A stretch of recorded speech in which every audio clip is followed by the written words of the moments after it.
take off the mute of my mic because that was what I couldn't hear. Well, good evening, good evening, good evening, and thank you so much for joining me this evening on In Review. Today, the 25th of July, 2024.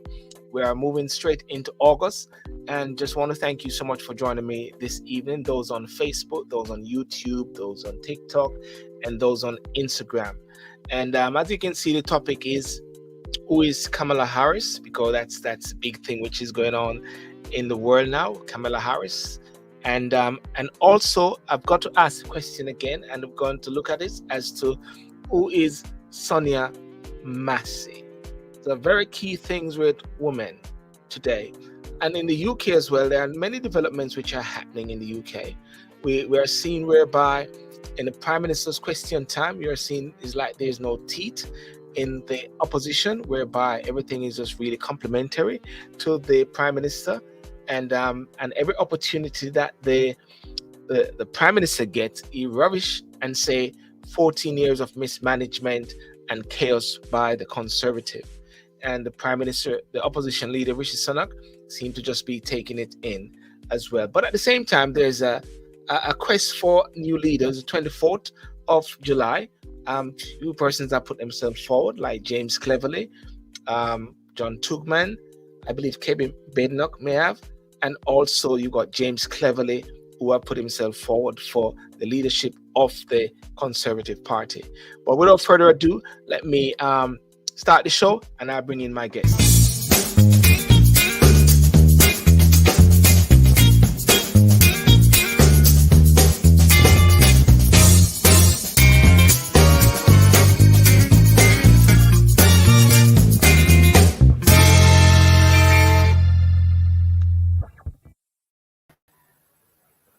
Well, good evening.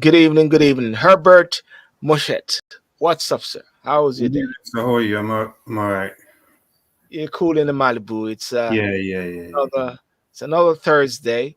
You know, sometimes when I see so much thing which are happening, I'm realizing, damn, by the time you reach a Thursday, so much things have happened. As I've told you, it take what, seven days for news to be new. Yes. So it's nothing. And 9 days for it to be expired. Yeah. And then by the time another news comes in, isn't it? Yeah. That's correct. I put up a topic there, who is Kamala Harris and who is Sonya Massey. But I don't want to go on to that yet. I'll wait till Gary comes on. But there has been some very disturbing thing which I've seen happening in the UK of recent days. A few killings. There's a killing of a young boy in West London.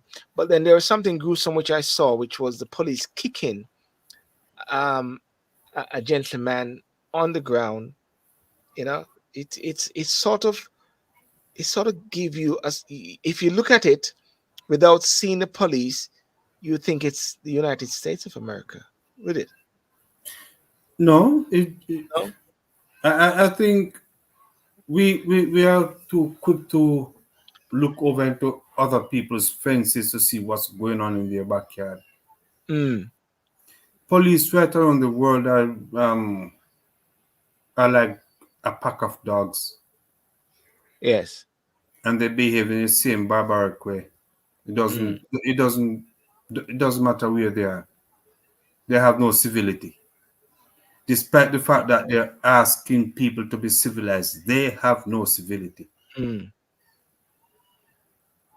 Because that right there is unnecessary. He should be dismissed on spot. There's no need for an investigation. Cameras don't lie.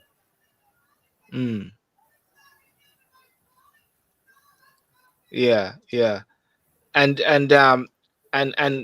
I'm just playing it again, but I'm just gonna bring in Gary at the same time into the discussion. Are you Gary? How is everything? Man, I am. Listen, it's great to be alive. It's great to be alive. When did you recognize that, Gary? When did you realize that? This morning when my eyes open.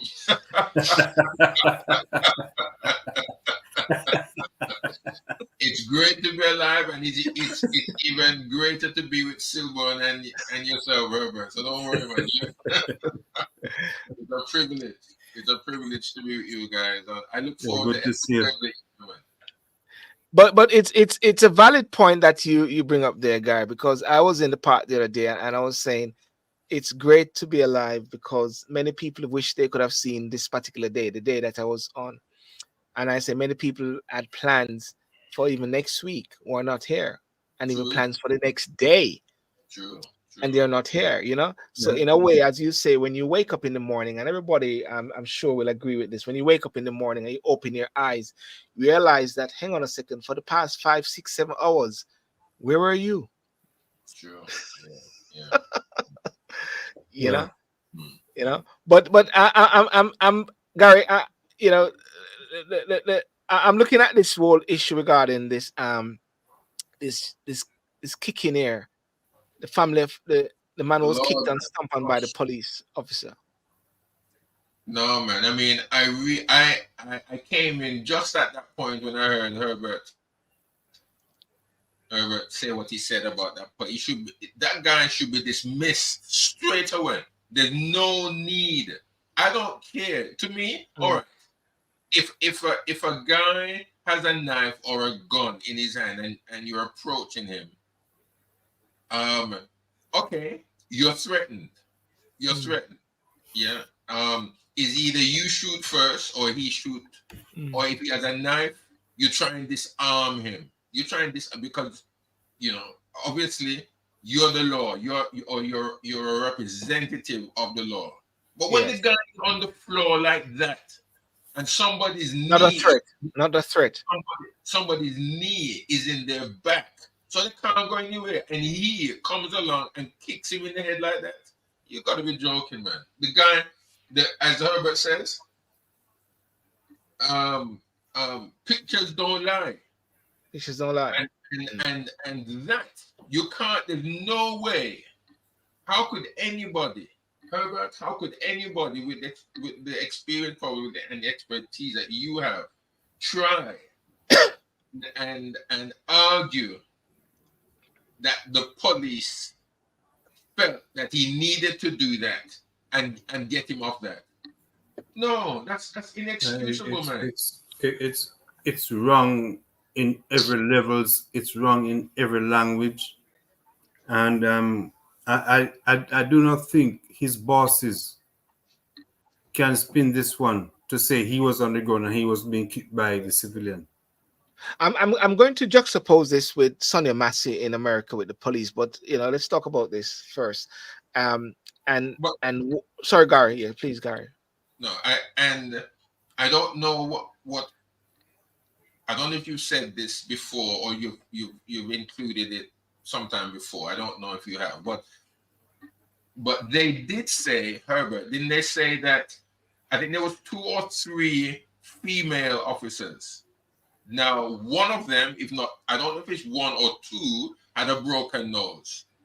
But if that is the case, there's been no report that any of the female officers have been rushed to hospital. Mm. Because usually that is the case. Usually we hear that one of them is in the hospital or has had medical attention. We haven't heard. All we've heard is that this officer in his absence, has justified his action because one of his colleagues has a broken nose. Now, where is the officer then? Where is this female officer that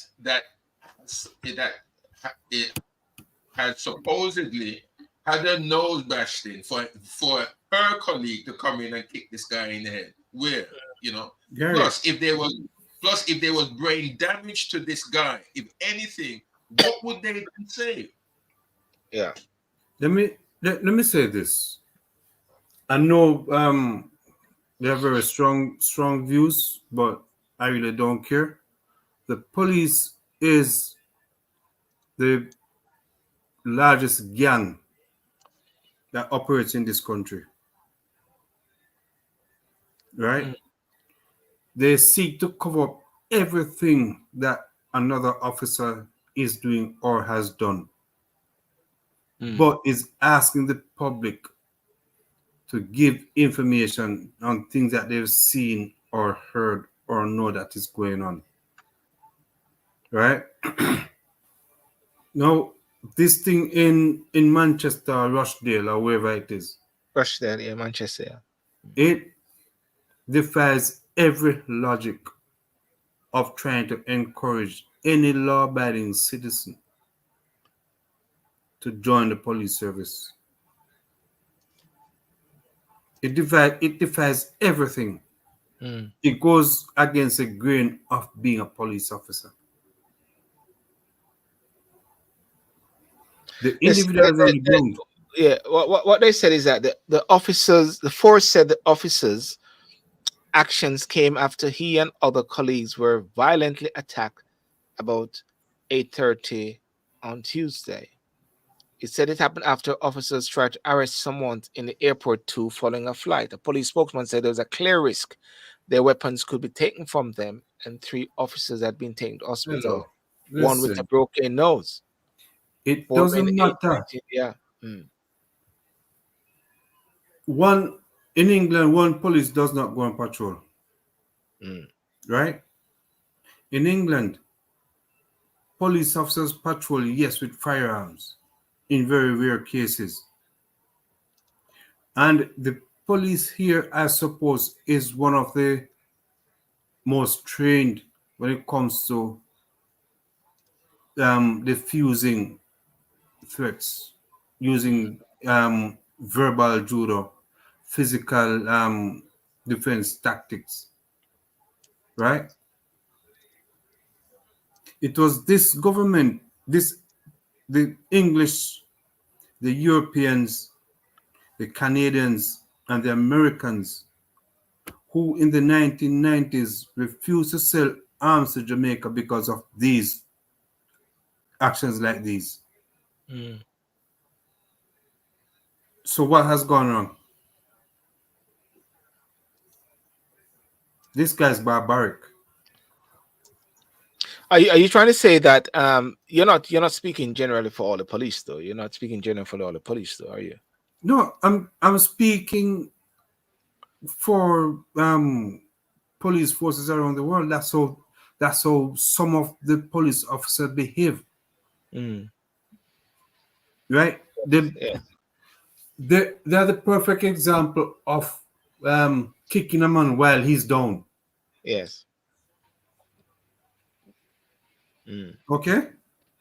It doesn't matter if the individual was trying to disarm them. That goes to show their lack of responsibility. I could not have my firearm and an individual come that close Mm.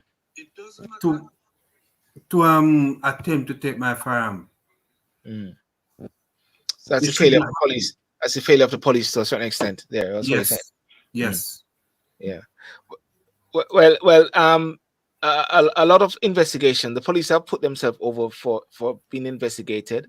The independent police, independent office for police conduct, regional director Catherine said a robust investigation into the circumstance surrounding the incident would take place.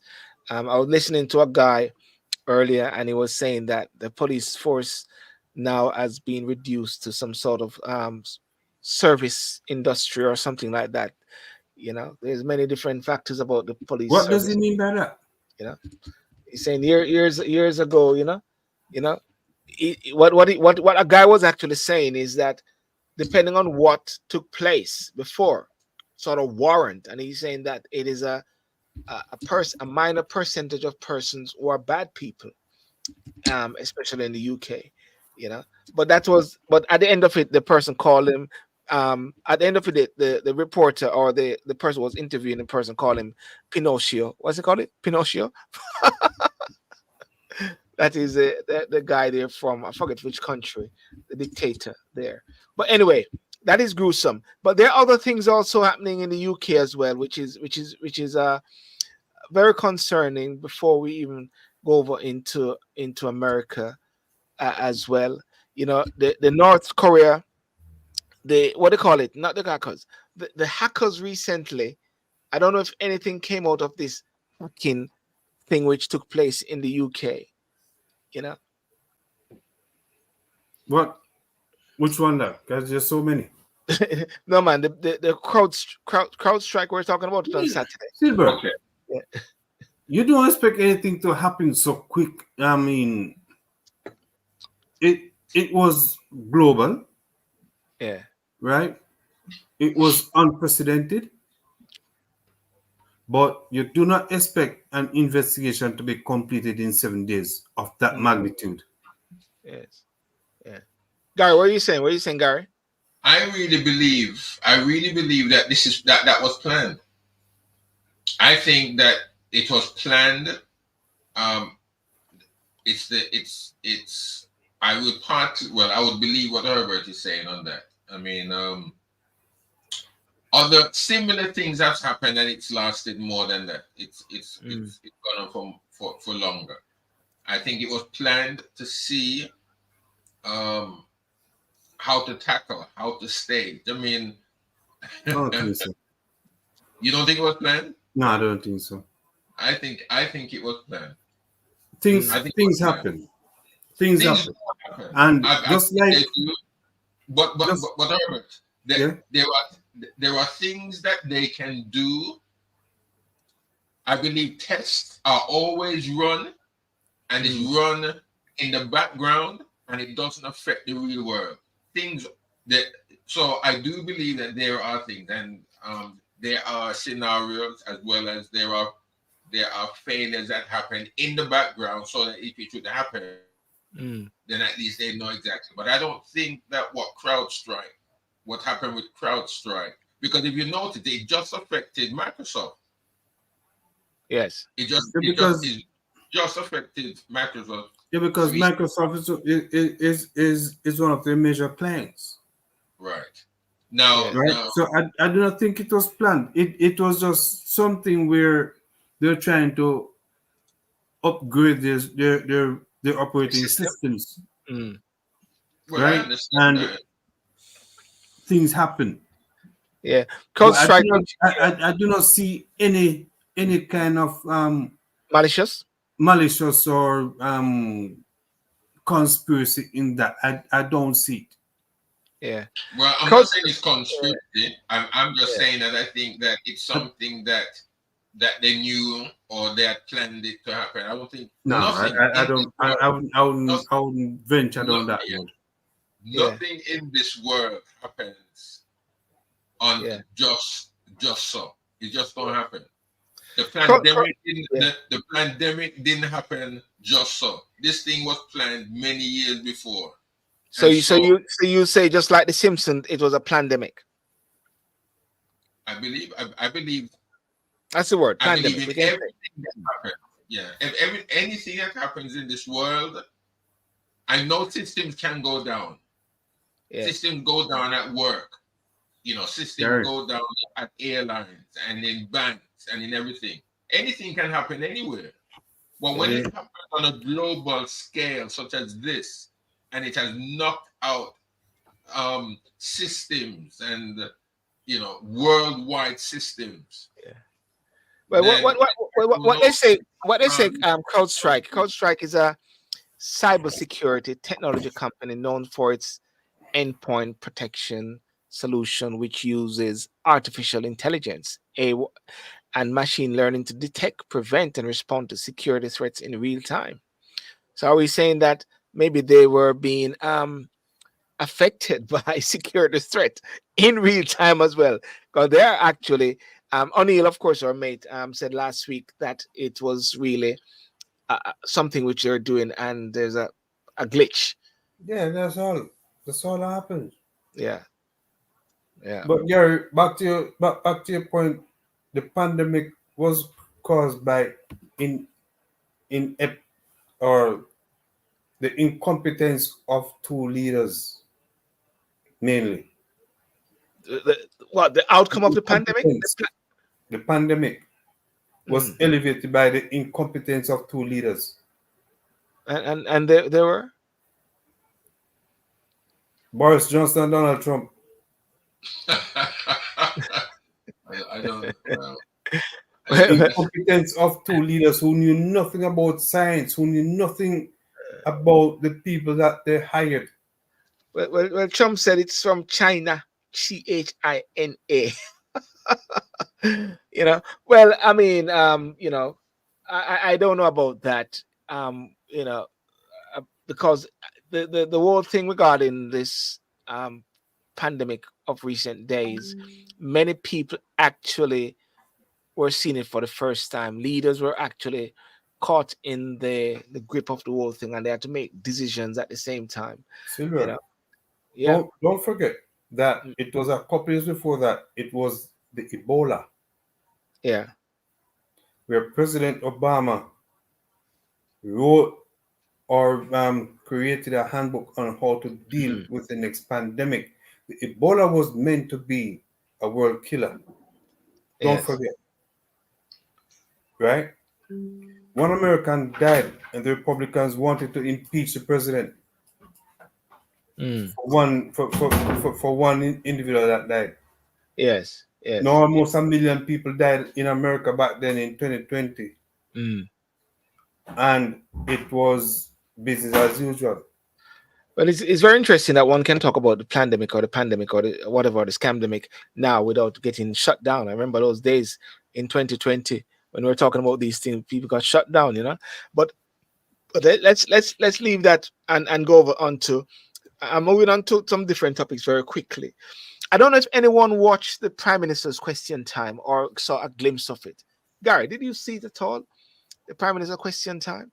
No, I didn't. I didn't get to this. You mean today or No, this week? No. Wednesday. Yeah, Wednesday. No, I didn't. No, I didn't. I didn't get to see that one at all.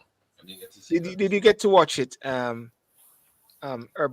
No. See, No. The Prime Minister's Question Time. This was the first one with the leader, with the new Prime Minister, and something I want to watch something here, if anything, and it was one get the sense that sorry, one get the sense that sorry, my battery's going. One get the sense that there's no opposition, that even Nigel Farage said there's no opposition actually, in the House, because the Prime Minister actually sort of just said as much as he wanted, and Rishi Sunak just actually sort of, what should I say, allowed it, or just didn't really challenge him or anything. I'm just going to play it for a short moment here. I know, yeah. Can you see that? Yeah. Yeah. Yep. Okay. House, which has been so important to the Ukrainian people. And I can assure him that we are, of course, talking to Ukraine about how they deal with the Russian aggression that they have been facing for many, many months. And I will continue to try to do that in the way that he did, which is to reach out across the House to share such information as we can to maintain the unity that is so important. I thank him for that response. Now, I also found that one of the UK's key roles as Ukraine's closest ally is to encourage other countries to follow our lead in providing new military capabilities. And in that vein, when he saw Chancellor Scholz recently, I'm sure he thanked him for the considerable air defense that the Germans are providing the Ukrainians. But did he also raise with him the issue of the Germans perhaps providing long-range missiles, just as the UK, America, and France have now done? I had the opportunity in Washington at the NATO Council to talk to our German counterparts. There was a strong theme there on Ukraine, discussed with all of our allies. And part of my message was to urge all of our allies to provide further support where they can to the Ukrainian people. And that was well received. And there was unity coming out of the NATO Council. That's what we must all do. I'm glad to hear the Prime Minister raise at the NATO summit as well, because I very much welcome the message that came out loud and clear from that summit, and indeed the Prime Minister's words from the dispatch box on Monday about Ukraine's irreversible path to NATO membership. And so does he agree with me that fatuous Russian claims on Ukrainian territory must not act as a block to Ukraine joining the NATO defensive alliance? I wholeheartedly agree, and it is for NATO allies to decide who is a member of NATO, formed 75 years. Sorry, are you guys seeing anything in this discourse, in this discussion? No, not really. I mean, it goes to show Rishi Sunak's lack of ability as a politician. I mean, Why you say that? Why you say that? he does not. I can't hear him asking any tough questions that causing any head scratching or anything. It's more like telling him, "I'm happy you came along, so you can take my job." Gary, what's your take on these discussions or these wranglings in the House of Commons yesterday? No, I mean I can't say I didn't really listen to what was going on. I can't say anything. I can't add anything to this discussion. Well, a point that many persons are actually saying is that there's an easy ride that the Conservative is giving Labour. I know it's the first one. It's the first actual Prime Minister's question time. But every opportunity that Labour gets, Labour actually say 14 years of Conservative havoc and rubbish them. And right through this question time, you could see that the opposition was a bit very complimentary. That Nigel Farage actually tweeted something to say, I was sitting in the House of Commons listening to Prime Minister's question time, and there is no opposition. Or is it that Rishi Sunak, in a sense, is being a caretaker for the time being while they're getting ready for a new leader? Because the contest started yesterday, the 24th. There are three persons that put themselves forward. Robert Jenrick, James Cleverly, and also is it Suella? I'm actually gonna show the screen. Isn't that I heard that Braverman was trying to put herself forward. Yeah, it said James Cleverly, Tom Tugana, and Robert Jenrick. Those are the three. Those are the three so far. Jenrick became the third Tory leadership candidate, and James Cleverly has put himself forward as well. What do you think? What do you think that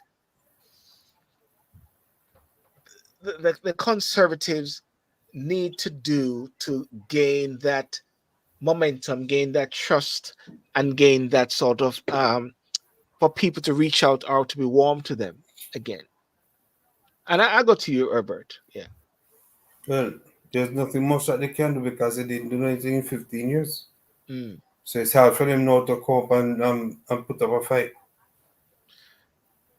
But what sort of person do you believe that is needed at the same time for a party? Normally, a party in opposition will have people in it that are considered to be pit bulls or bullies. Yes. Political bullies. Right? But the Conservative know they're weak. They have no solid arguments. And you cannot be in the opposition and not have some fire.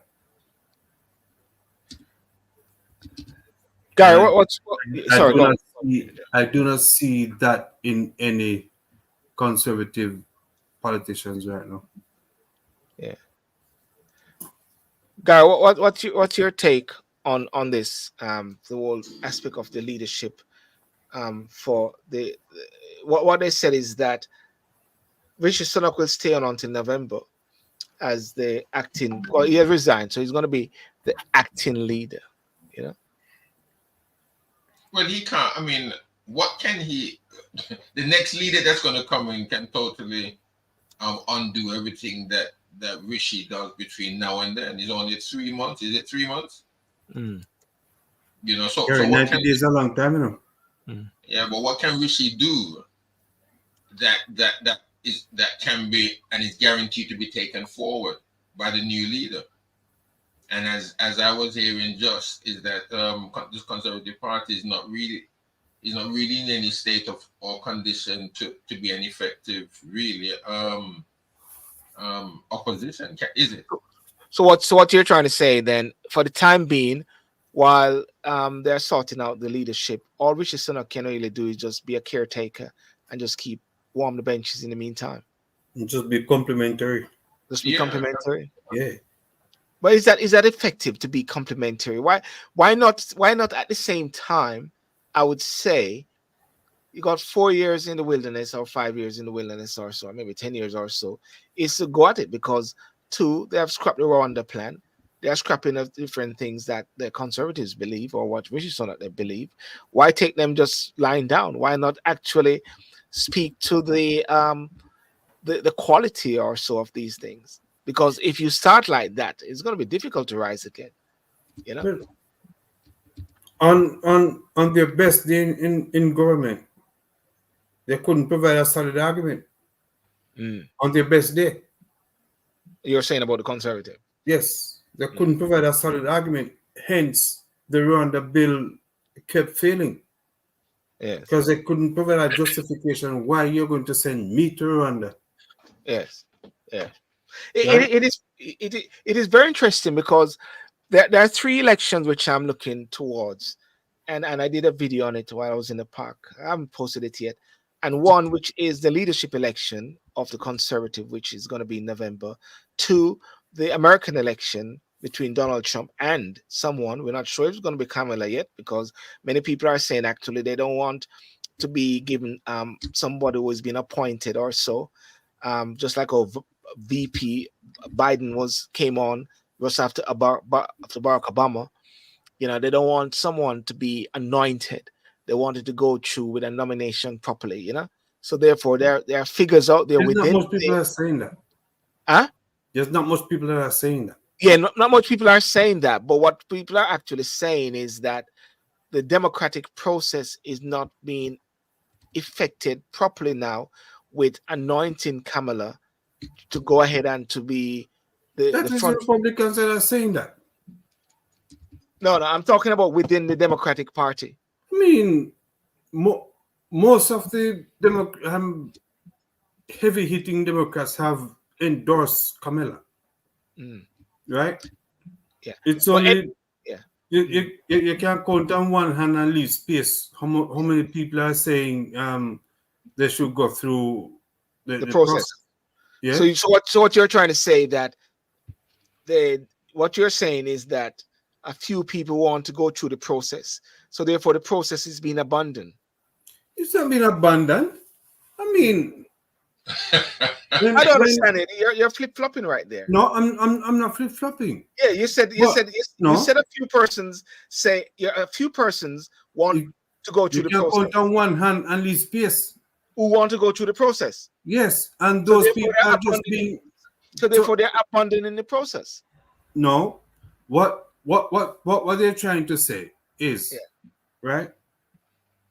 There's no room for a special child or a special breed to come in.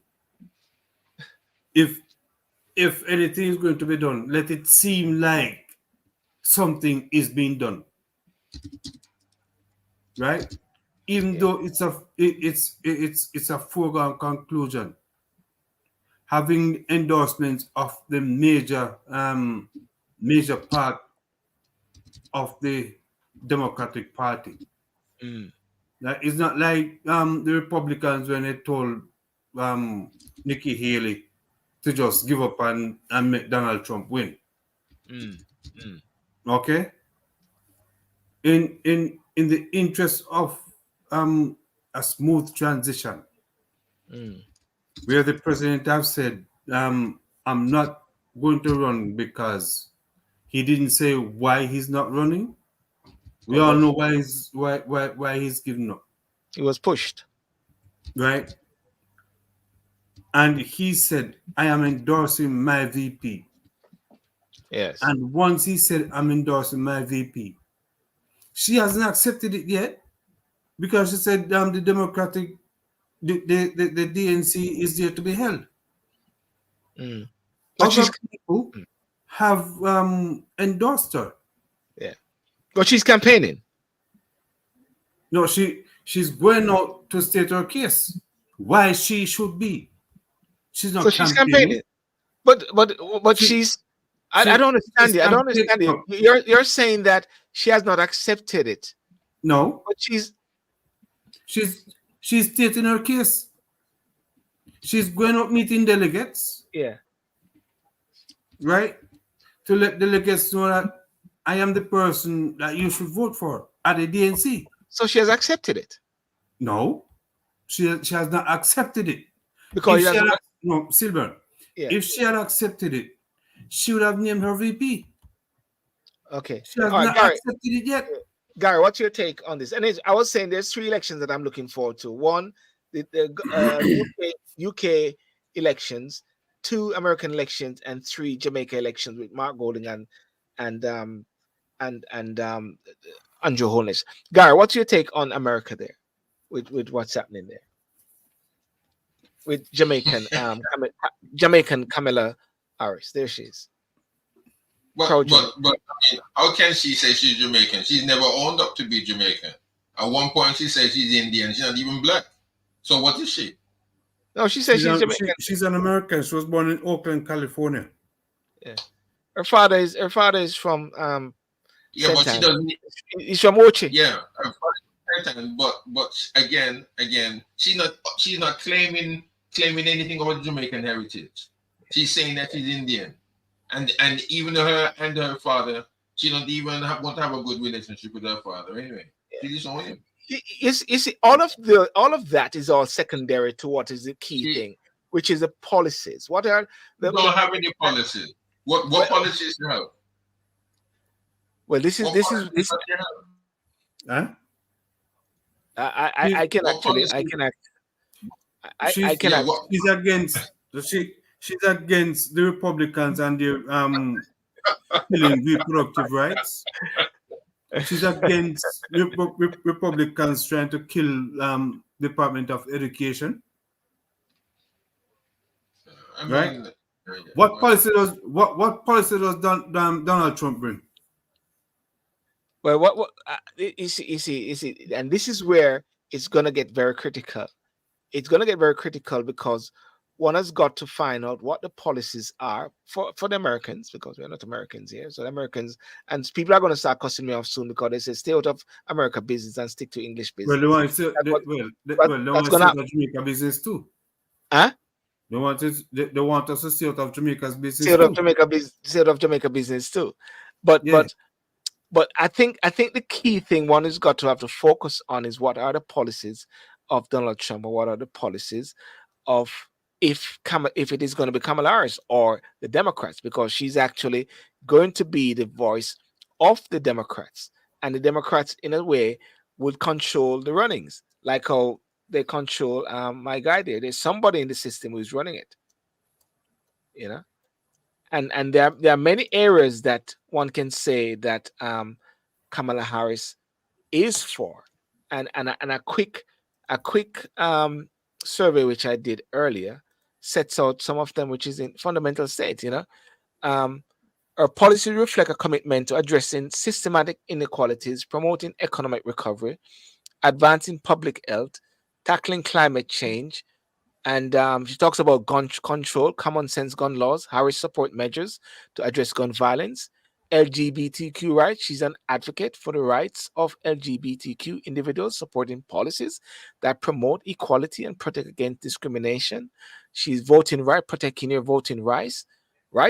Harris support legislation like the For the People Act, Gary, education, public funding, college affordability. There's a raft of them. And I believe it's very important that these are actually looked at. Immigration, pathway to citizenship. She supports creating a pathway to citizenship for undocumented immigrants, particularly those brought to the U.S. as children, dreamers. So there's a raft of it, and then when you talk about Donald Trump, immigration, he said Trump emphasized building a wall along the U.S.-Mexico border to curb illegal immigration, enhance national security, travel ban, implemented travel restriction on citizens from several predominantly Muslim countries. DACA sought to end the deferred action for childhood, healthcare, foreign policy, judicial appointments, education. So there's a raft. His policies were characterized by a focus on deregulation, economic nationalism. These are issues that I believe should be the focus on for this election, but I can guarantee you that's not going to be it. It's going to be on personalities. It's going to be on the felon, the prosecutor versus the felon. Donald Trump has brought shame and disgrace to the White House and to the leadership of any government at all. Whether in the US or any other country, he has disgraced that word called leader. Yeah. But it's very interesting though that after many people are saying that he actually planned his team with Biden in mind, and that's why I advanced there. But now the switch with Kamala Harris is now deemed to be the young one, and now he's going to be deemed the older. And when he say make Jamaica, when he said make America great again, many are saying he's trying to take America back to a point where America didn't like in the past. Of course, I know America with Kamala. There's a song, I forget the song, making her way forward. She's talking about going away forward. So there are a lot of things that Donald Trump, without a doubt, the figures which we're seeing with Biden is going to crop up and come to a balancing out. Gary, what do you think about that? Is it going to be on the whole Kamala being of Jamaican heritage, of Indian heritage, the American dream coming alive to you, while Donald Trump is of the old school and taking your way back? Kamala is way forward, the personality. What do you think, Gary? I don't think Kamala has anything to offer really, and I don't think it's going to, it won't. I don't think things will be hinged on where she's from or where her heritage is. I don't think that will ever come in. I just think that she really hasn't got anything to what has she got to deliver? What has she got to offer? That's a very interesting thing I find. I find it's very interesting when it comes on to elections and persons and candidates coming forward. You're going to be very surprised with the team of candidates in the Conservative coming out and sharing their raft of their ideas, of their policies. It's like when you get into that mode as a leader or vying for leadership of a party, things start to come out. I wouldn't be surprised that if Kamala becomes the the presidential nominee, you're going to see a raft of things coming out because they are now, it's like they get anointed in a way, like for leadership, and something is going to come up because now she's going to be moving away from under the clutches of Biden and then standing on her own 2 feet. And that is why I believe that the policies are going to be so very important now than the personalities, than the bit about I'm a Jamaican, I'm a this or blah, blah, blah. Policies are some of the key thing, but I believe a lot of people are not going to be focusing on policies. They're going to be looking at personalities. They're going to want to demonize Trump as much as possible. But I say, if you do that, and she started already by saying Trump the felon and blah, blah, blah. You shouldn't tell Lionel. No. I'm saying a point. I was just going to come back and say she's not telling a lie. But if she start to focus on that, that's not policy.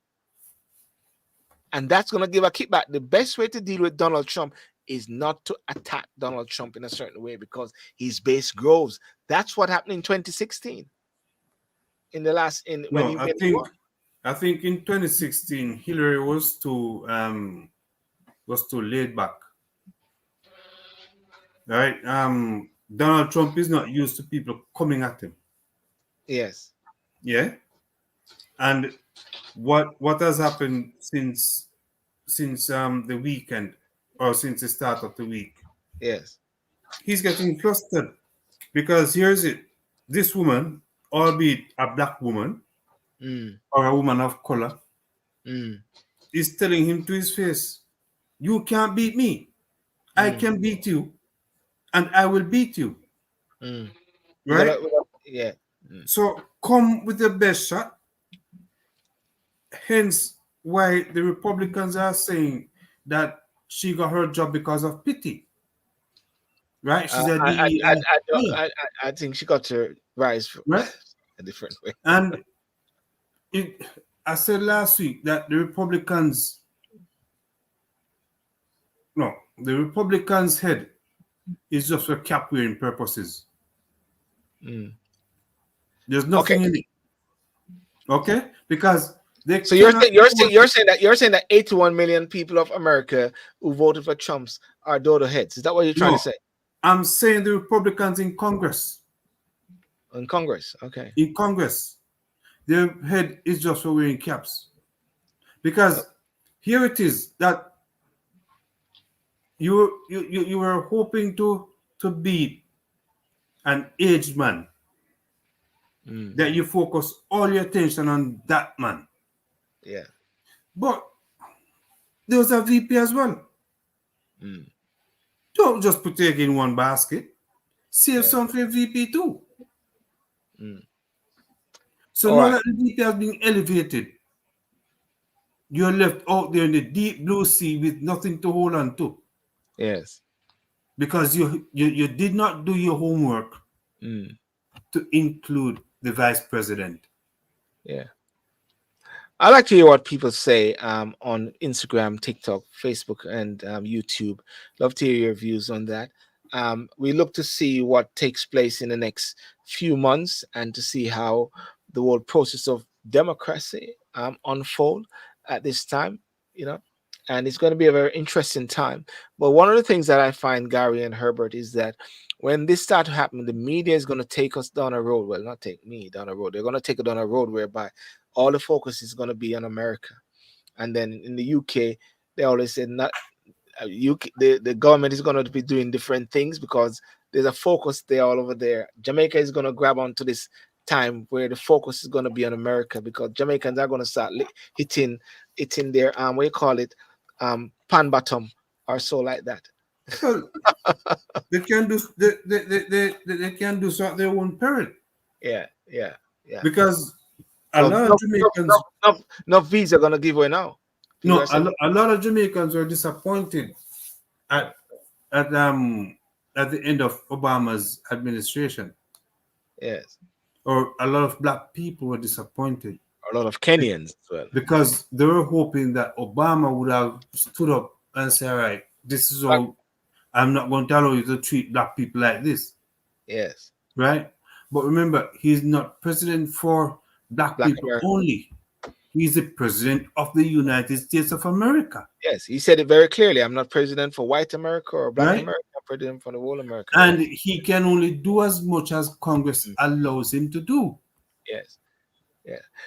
All right, let's move on quickly because I just want to finish off on this very sad incident regarding this lady here, which is called Sonya Massey. I don't know if you guys seen the video. I've seen the video. Yeah, I'm gonna play the video, just a video of it briefly, just to take us to where it is. Outcry. It shows an officer shooting a black woman in her home after she called 911 for assistance. At around 12:50 a.m. on July 6th, 36-year-old Sonya Massey called the police over fears of an intruder around her home. Deputy Sheriff Sean Grayson and colleagues searched the area and only found a damaged SUV. At that point, Sonya opened in her door and said, "Don't hurt me, please God, I don't know what to do." Once inside, Grayson asked for Sonya's ID, but then drew attention to a pot boiling on the stove. As she moved towards the pot, he told her not to, but Sonya picked it up and said, "Oh, I rebuke you in the name of Jesus. I rebuke you in the name of..." Grayson then drew his gun and shouted at Sonya to put it down. She apologized and ducked, but Grayson fired 3 times, striking her once fatally in the head. Sonya was a loving mum of 2 with a strong religious faith, who had undergone treatment for her mental health. Grayson later tried to justify his actions by telling responding officers, "She had boiling water and came at me." 30-year-old Grayson had only been in the job for 14 months, and if convicted, is now facing more than life in prison for first-degree murder and other charges. Sonya is the latest example of law enforcement killing black people in their homes in the US. President Joe Biden said it reminds us all too often black Americans face fears of their safety in ways many of us do not. He added that he and First Lady Jill Biden were praying for Massey's family as they face this unthinkable and senseless loss. Before going further, there's a friend of mine who's a police officer, he's a sheriff, deputy sheriff in America, and he said, "Yes, bro, some of these guys put a bad image on law enforcement. Just when we are building trust in the public, here comes another one." Herbert, what's your reaction to this, being in the force, and on what transpired there with this sad case which took place? Worthless. Senseless. People like those should never even walk near a police station. It's always in America. It's always hunting season for black people. It's open season. You can do anything to black people, and you're fine. You're good. And as I was saying at the top of the show, how can you justify, in this case, woman is in her house doing her thing, and you're saying that the woman come at you with hot boiling water? You see, go on, Gary. Yeah. No, it's sad, and it's just ignorance. I mean, if the woman wanted to attack the police officer from the moment he came into that house, right, she would have done it. I mean, why didn't he pull the gun from when she stood up at the door? It don't make sense to walk in. I mean, we see pictures of her standing at her front door. We see pictures of her sitting down and he's standing up as if she's looking for something. He sees that the pot is boiling on the stove and she gets up. Does he expect the pot to turn off by itself? Or did she just expect the pot, to just boil out of water or whatever, just to burn up on the stove like that? No sensible person would have a pot on a fire and then just expect it just to burn out like that. And then she gets up to turn it off or to move the pot, and he stands there and shoots her. I mean, it's just ludicrous. You see, Gary, there's a word which was mentioned in this thing here. She said, "I rebuke you in the name of Jesus." Because it's something that he said. He said to her, "Be careful not to hurt me with the hot water." Yes. Because I will shoot you. And that's when she said, "I rebuke you in the name of Jesus." Well, I do not think Americans like to hear that word Jesus. Gary, what's your take on that? Do you think that was a trigger? That was a fundamental trigger? I did a video and I said it was she saw a devil. She saw in the spirit. I mean, some were saying, okay, in the report they said she was mentally challenged as well at the same time. But many people say the word mentally challenged very easily and very flippantly. No, that term is being used too loosely. Yes. At the time, at the moment of that incident, she did not display any signs of mental illness. But why the police are so very quick and so snappy to just grab their gun? Don't they have a taser? I mean, it is very. Even if she was going to throw water, why are you pulling out the shooting 3 times? Sylbourne, when you give children an adult's job to do, what do you think is going to happen? Mm. When you give someone who in their life never thought that they would have been able to hold a firearm, let alone put on a police uniform, what do you think is going to happen? Mm. It's not the majority. It's just that 1%. Yeah. He just had his job for 14 months, not 14 years, 14 months. Mm. A 14-year veteran would not have done something like that. This is really. I do wonder. In a way, it is very traumatic. For Americans. I got friends in America as well, and they say sometimes they fear for their son when their son go out and come back home. At the same time. And here is a situation whereby if the first impulse for anyone, if there's anything, you may cuss the police and cuss the police and cuss the police, but if something happens, the first thing you're going to call is the police. Am I right? Am I right? You're going to call the police. My friend, let me tell you something. Yeah. I've seen videos Mm. where white people attack police officers Yeah, nothing happened. and nothing happens.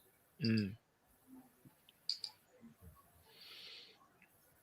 It is that sort of mentality of this perception about a part human factor, which has been from the slavery period there, whereby sometimes, as you rightly say, maybe when they get a gun or they get something, they feel like they got this power, they feel like, Back to master mentality. yeah, call it a spade, yes, yes. What's your take? What's your take? What's your family's in the States, Gary? What do you think they say when they see these things and when they hear, rhetorics coming through from people like they say, let's make America great again. Again, when you hear the word again, because that is actually, even in a sense, one would say it's again means to say bring you back to a period which was, Where America was white. yeah. I mean, Can it be compared? Can it be linked? linked to what? Link to what Herbert just said. Can make America great again link to the heritage of when Black people were actually traumatized, victimized, racialized. And when you see things, when you see, well, like what happened to that lady there, and when we have seen whereby persons who kill lots of people, they get taken to a McDonald's shop to eat food. And am I right? But- Am I right? Am I right? I mean, look at it like this. Look at it like this, right? Look what happened. Okay, look what happened 4 years back at the state capitol. Look at what happened in Leeds here last week. Look at the other instances where you have, to me, and I believe it's got to be, given to or shown to other people. I'm sure to some extent. One, to make a distinction, white people or even Asian. Look. Just call us speed a speed, Gary. There's no just call us speed a speed. Look what happened. Okay, in Leeds here. Yeah. The police were running away from the Asians. They were running away. They left them up there to do what they wanted to do for a couple of hours, from what we heard. Yeah. You're saying Asians, but I heard it was gypsies. Well, anybody from Romania. You see, again, it depends on what the media says. There were Asians involved. Asians were involved up there. Yes. Yes, even though it Asians was or Haitians from Haiti? No. Haitians. Asians. Okay, Asians. Now, even though it was a family from Romania, you see, they're not making any distinctions. It was a Romanian family that the social services went in, but everybody else got involved up there. Yes. Yeah. The police ran away. If it was black, you think the police would have run away from them? When you look at what happened in America, all right. Let's say was it 500,000 protesters that marched their way from where Trump was to where the Capitol was? Was it the Asians? I mean, was it white people or 500,000 white people? I don't know how many it was, but it was the majority was white. And they marched from where Trump was all the way to the Capitol building. And there was no resistance. Even when the police put up barriers, they were afraid to use their guns on them. You tell me, if it was a bunch of black people up there who did that, do you think they would have gotten halfway down that road? Tear gas and everything. Everything would have come out. You look at all the instances where black, white, Asians have come out to demonstrate. There has been differences on how they've had to tackle these demonstrations. And there has to be firm explanations. We're not putting these our leaders wherever we may live to task, because it's as if they treat black people differently than how they treat white people or how they treat Asian. Difference. Right. It's not as if they treat black people different. And we need to take these people to task, because I don't know how our authorities think. They think that we're silly, you know. I'm convinced they think we're stupid, and they make decisions. And the thing about it is that I believe even in our own country, in various constituencies, right, we do not have black councillors in these. If we do, they don't stick up for us. And if we do have black councillors that do talk, you know what they do to them? They run them out. They put enough pressure to get them out because they're hitting a raw nerve. It's two things they do to us. And we've got to realize that there are certain sections of society, of our communities, of society, of our society, that do not want to hear the voice of the black man or the black woman. When I say the black man, I mean in the black community. They do not want to hear the voice of the black community. The human rights lawyer and I think the family in Sonya Massey said something that if it wasn't for the body cam, they could be saying anything else. And I just listened to the guy that spoke a while ago. Do you know this incident happened in July the 7th? July 6th. Oh, July the 6th. Yeah. And we're just finding out now, you know, I'm trying to say.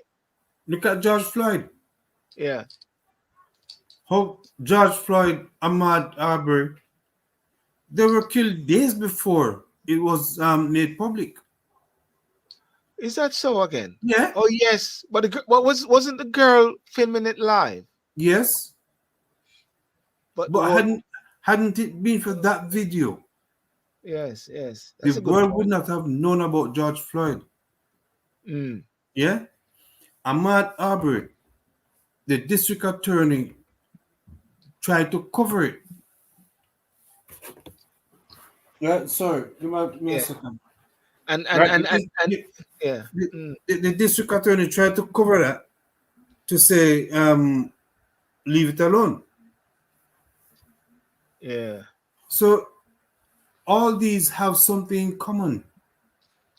Because what they're saying again is that the body cam was turned on like 30 seconds before, or it was turned on after, but I don't understand. But it started recording like 30 seconds before or something like that, they're saying.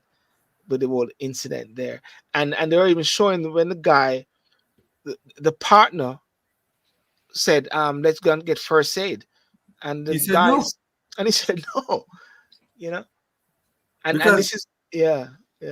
the other police officer understood what happened with George Floyd. He didn't want to go down as well. He did not. He's determined not to go down that road. Yeah, because it'll be complicit, even isn't it? Even though he recognized that the woman is dead, he said, "Let's get her first aid."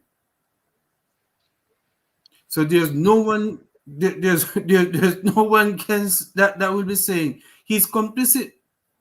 Yes. Even though he should not have pulled his firearm.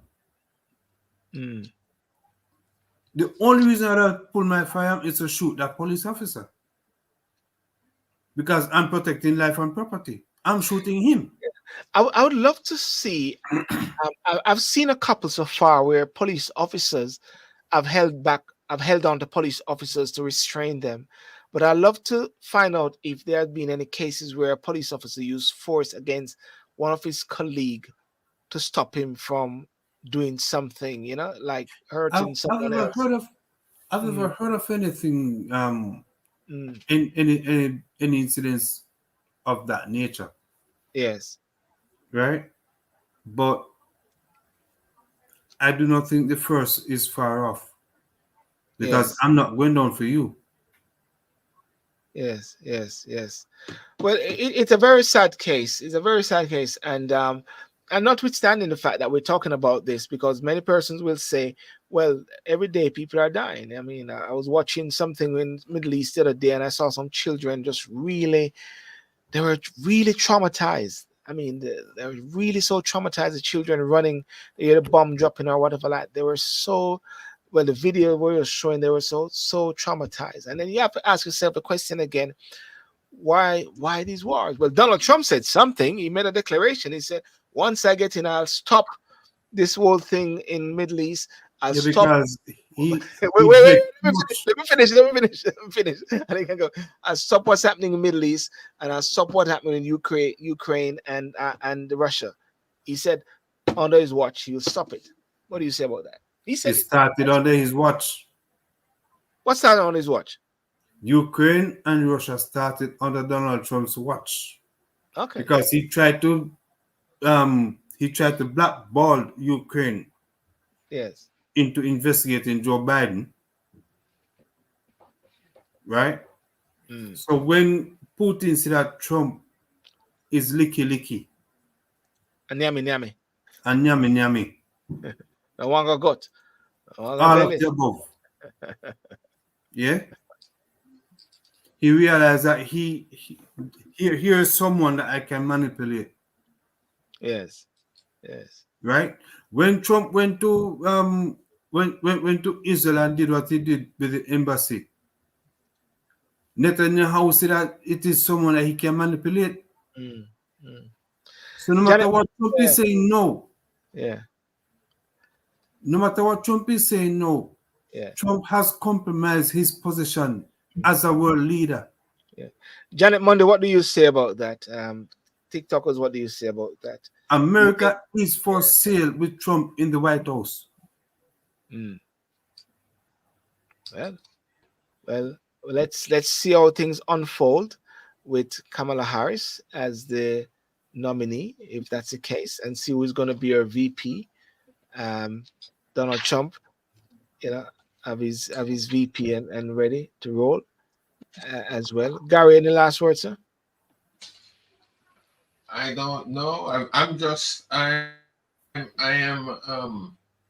intrigued, just as intrigued as you guys. I'm just waiting to see what's gonna happen, really. If I don't think Kamala has any chance really of getting in. I mean, there seems to be a lot of American blacks who are totally against Kamala getting in. Because I'm not saying that well, yes. And I'm not saying that they're for Trump, but they certainly don't want Kamala getting in. So I don't know what's going on there. You see, in relation to what you're saying, even to what took place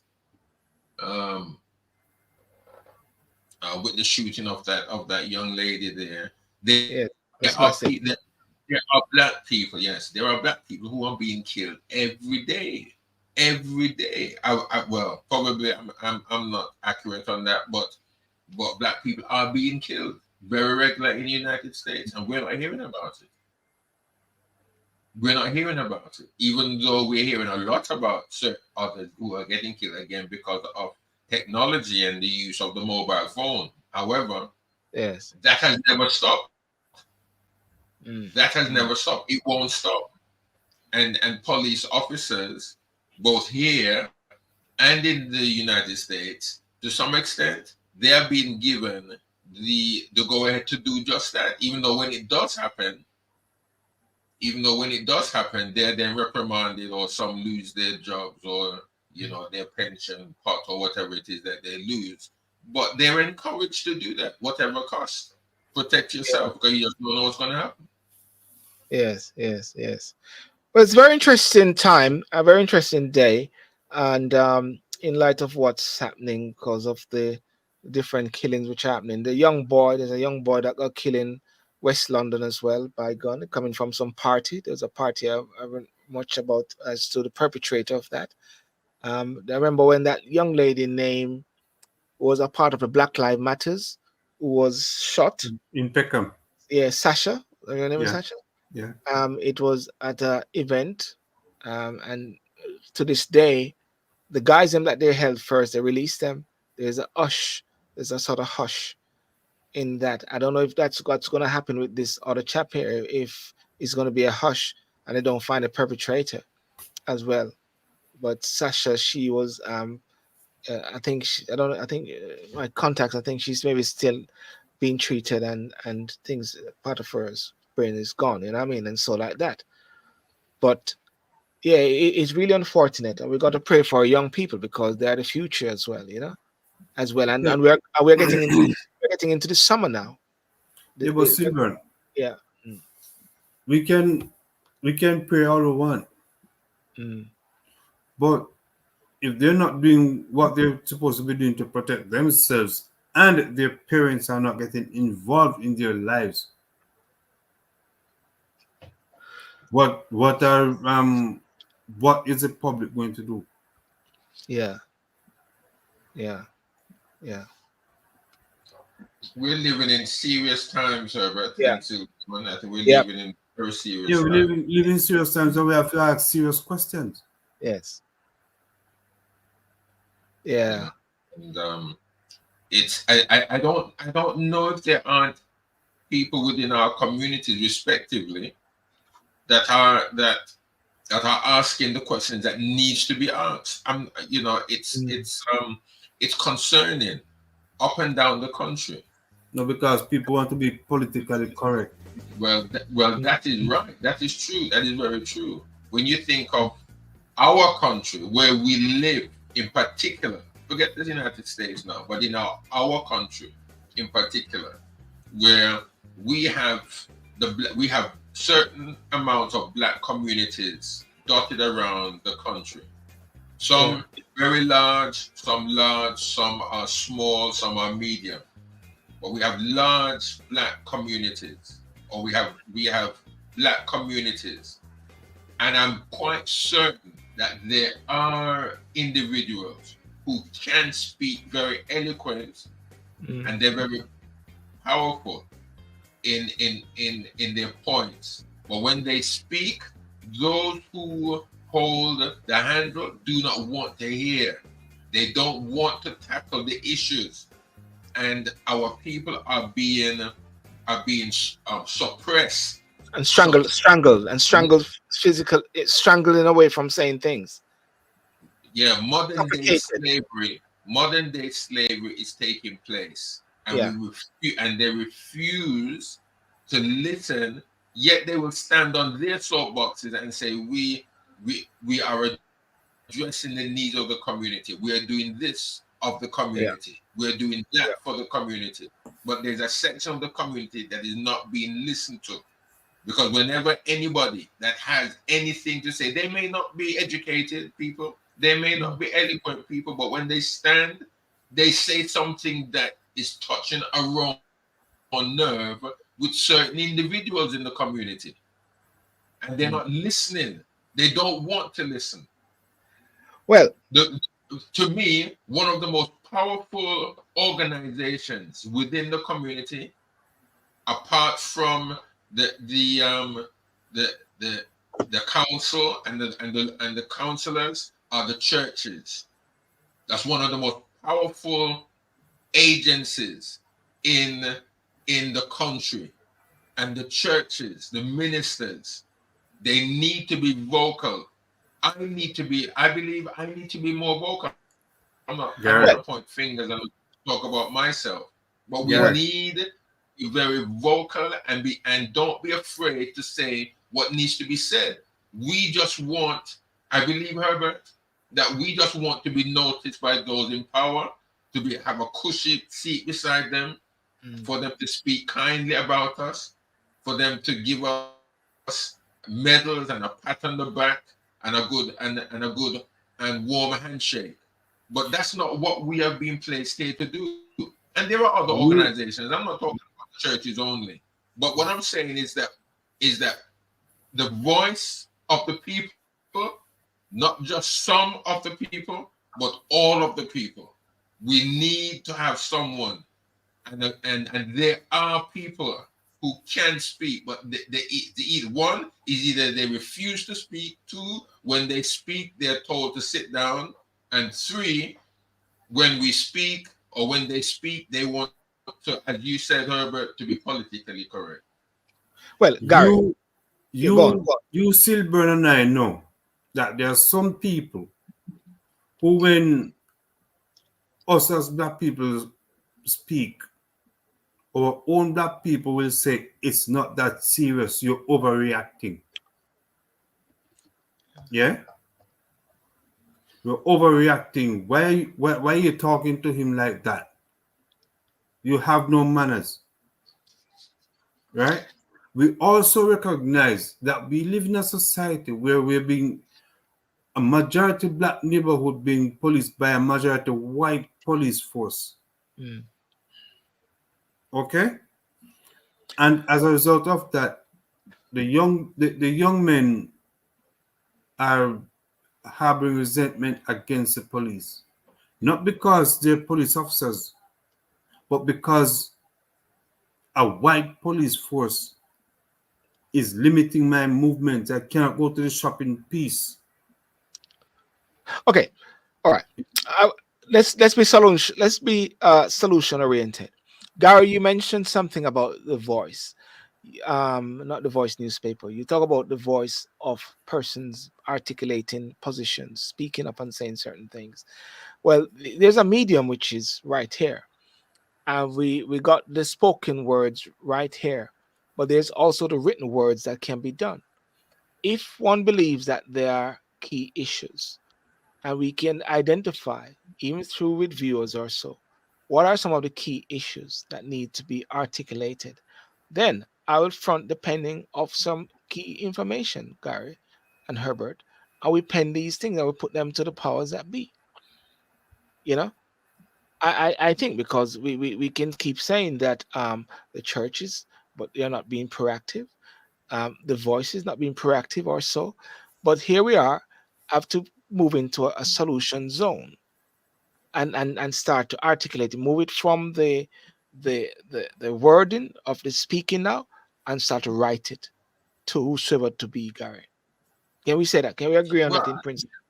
Yeah, I mean, I agree with that, and let me say I don't ever to be thought that I'm saying that the churches are not doing anything. I think there are churches that are doing a lot. They are doing plenty, and some are really making an impact in the community.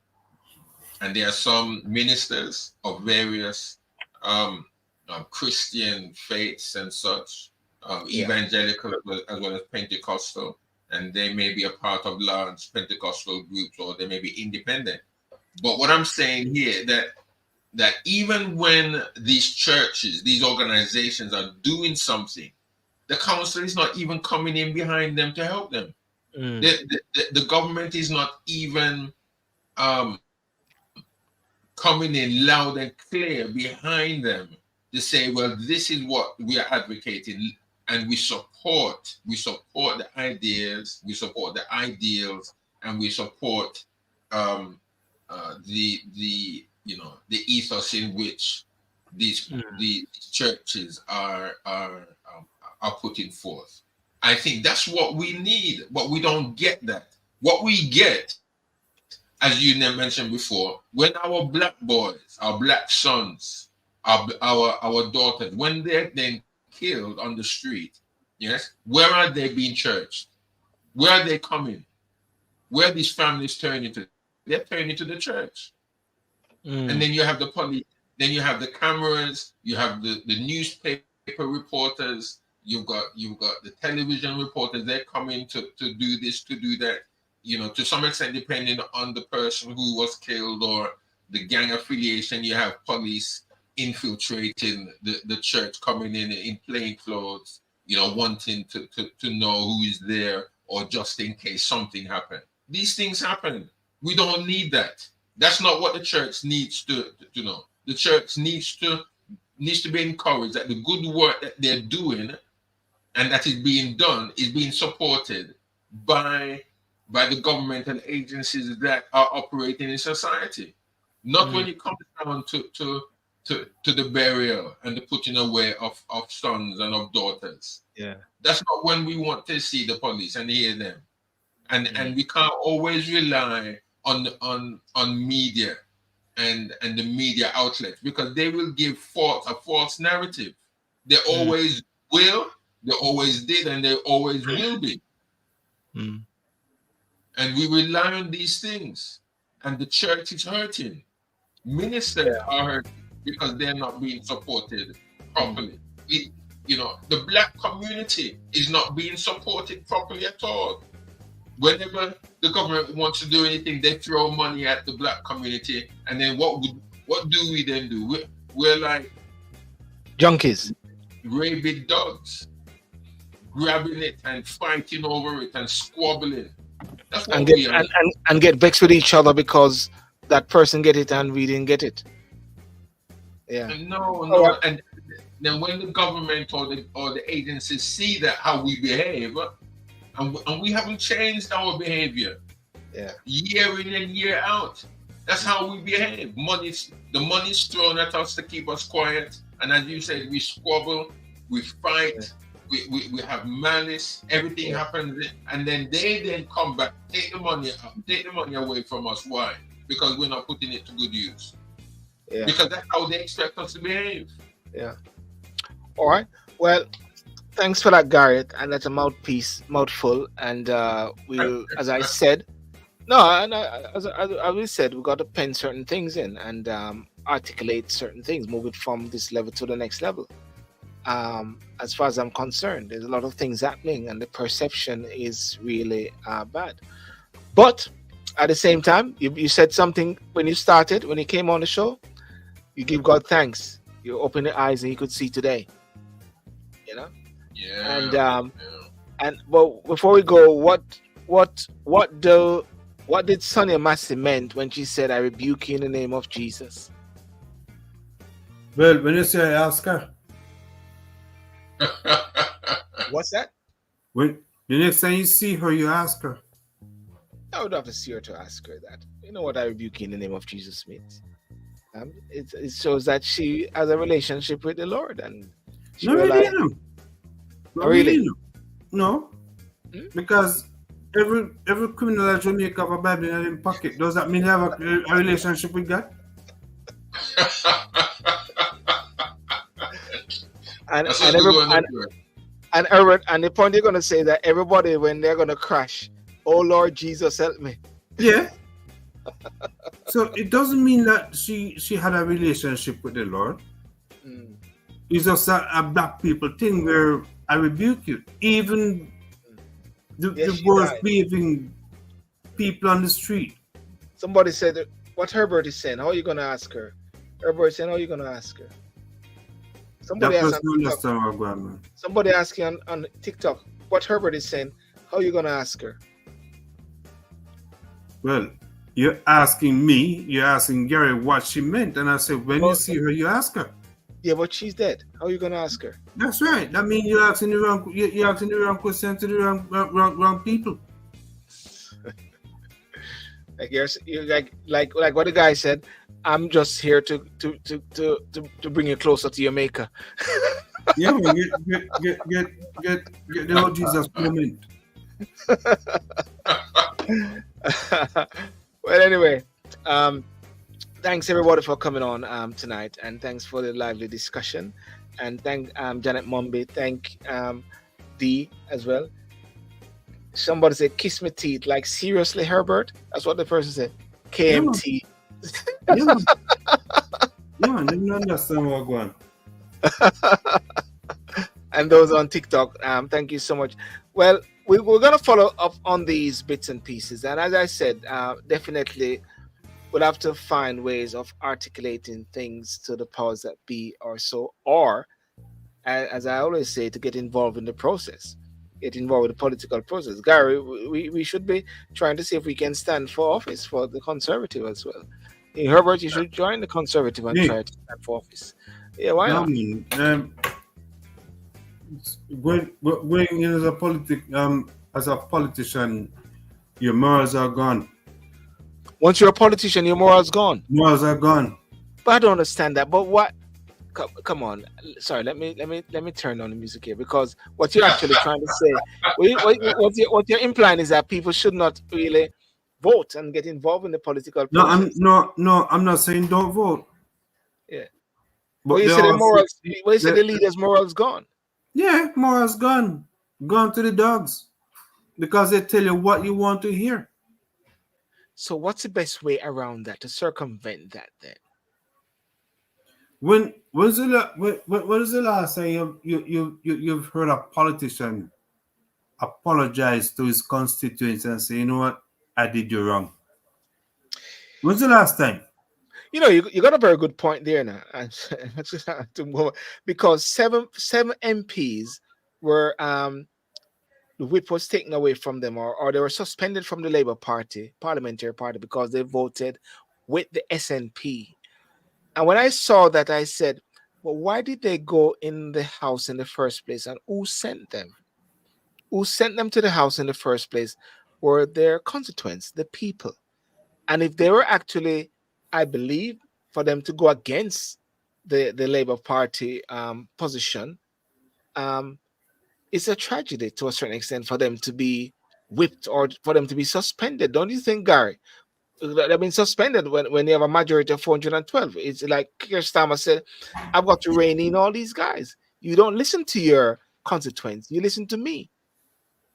Yeah. No, that's the point, Gary. That's the point, Gary. That's the point, Herbert, where you say that the MPs them don't have any issue of credibility, because now they're here in the House and now they're not speaking up or listening to the people. They have to toe party line, which is the reason why the Conservative lost.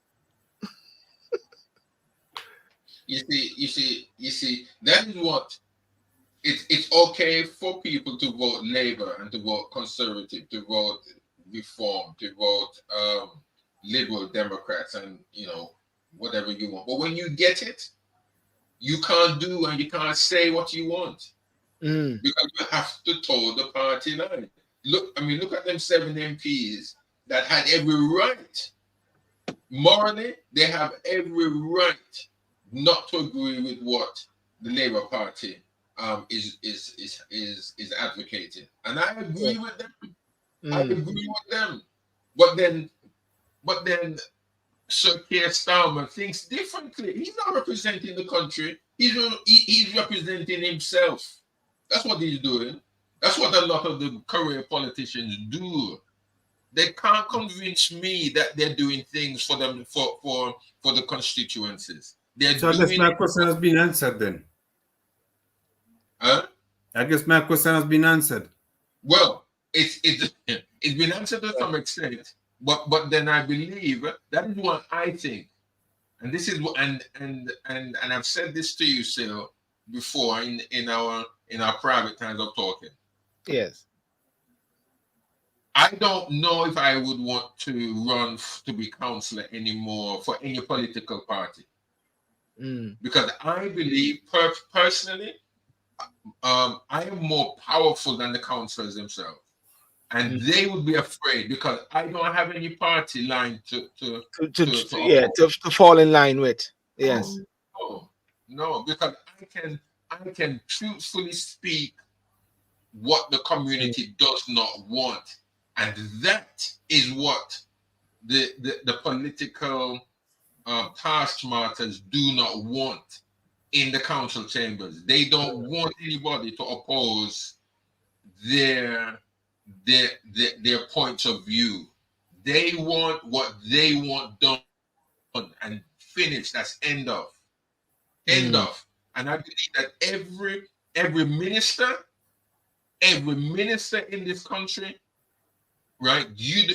If you don't know the power and the influence that you have, then I don't know if you really know the position in which you hold.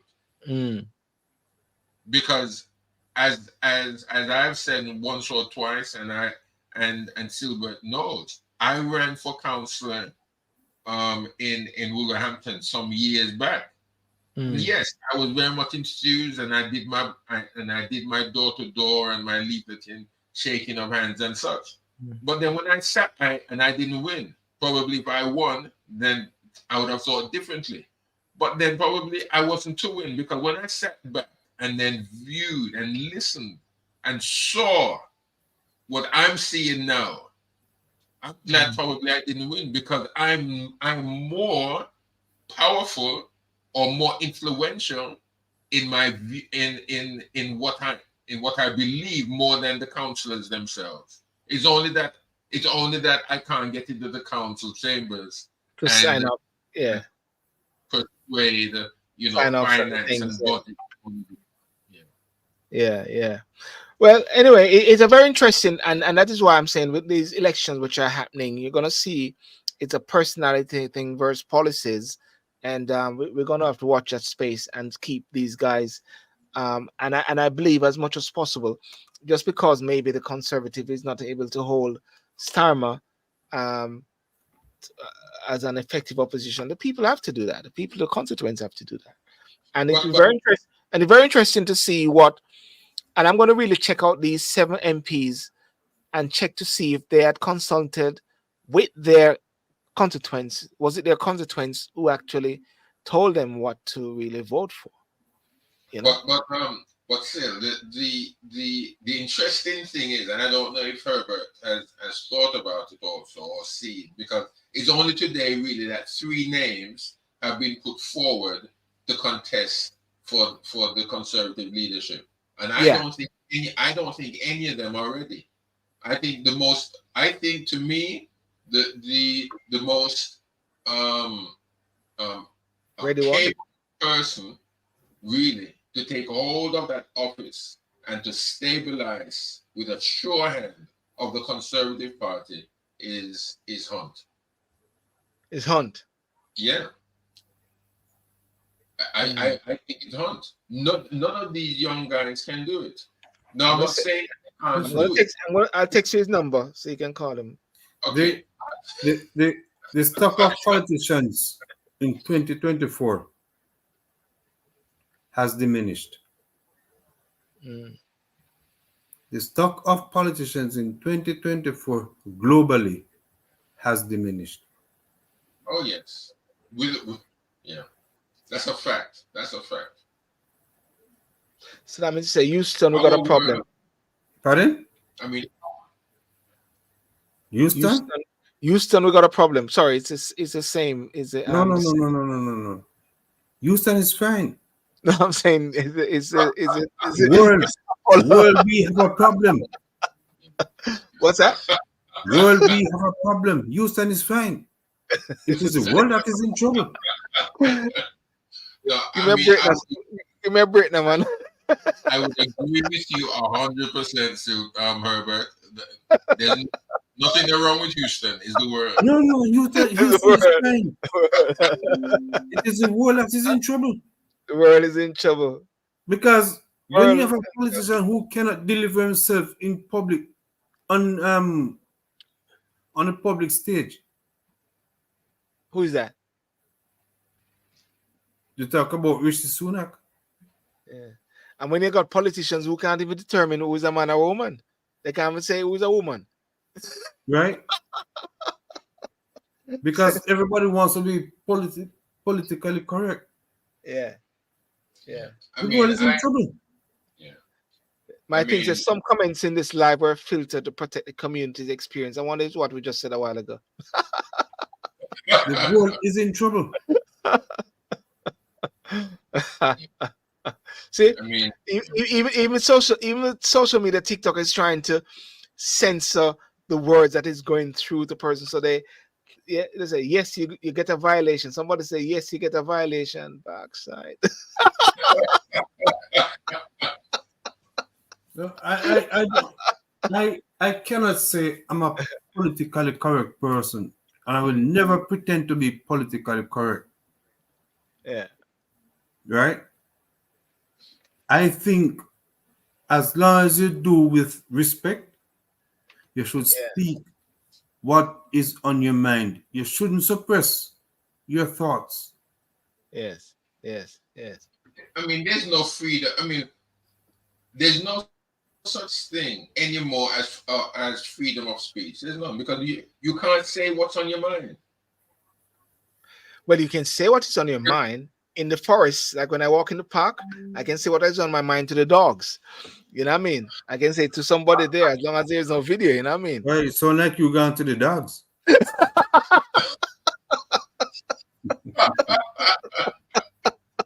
So there's freedom of expression there. Yeah. You can actually speak to the forest and speak to the trees and the air and listen to the birds. That's freedom of expression, Gary. Oh, you're talking about freedom of expression on the airwaves and on the social media. I mean, they will say that every man is free. They will say that you're free to do what you want. You're free. But it's convenient. Yeah. Only when it is convenient. When you're not troubling the status quo. Yeah. And I believe, my friends, that there are too many people who are being cowed down, who are being suppressed. There has to be someone, and I know there are people out there who there are, I don't know how long they're going to be on YouTube for, or on TikTok, or on Instagram, because there are people that are really hitting and bucking the trend, and we need to buck that trend.